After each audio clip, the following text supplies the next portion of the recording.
हरे कृष्णा. वृंदावनवरून कोणी आलं की ते ना म्हणतात की वृंदावनाला नक्की भेट दे, वृंदावनाला नक्की भेट दे. पण आहे काय वृंदावनमध्ये?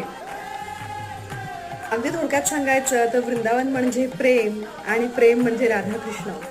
प्रत्येकाला हवं असतं की मला आयुष्यात ते निस्वार्थी प्रेम एकदा तरी अनुभवायचं आहे.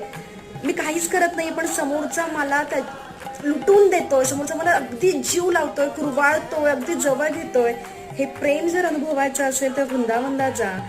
आणि वृंदावन इज नॉट समथिंग की आपल्या टू डू लिस्टमधलं, टू विजिट लिस्टमधलं टिकमार्क. वृंदावन म्हणजे जिथे जाऊन आपण राहावं, तिथल्या हवेत भगवंत आहे, तिथल्या मातीमध्ये भगवंतांचं आणि राधाराणीचं प्रेम आहे. आजही त्यांच्या रासलीला तिथे रचल्या जातात. हे जर खरं प्रेम अनुभवायचं असेल तर एकदा वृंदावनला नक्की भेट द्या. मी हे अगदी ओपनली सांगते की वृंदावनला जाण्यापूर्वीचं तुम्ही आणि आल्यानंतरचं तुम्ही याच्यात खूप फरक असेल.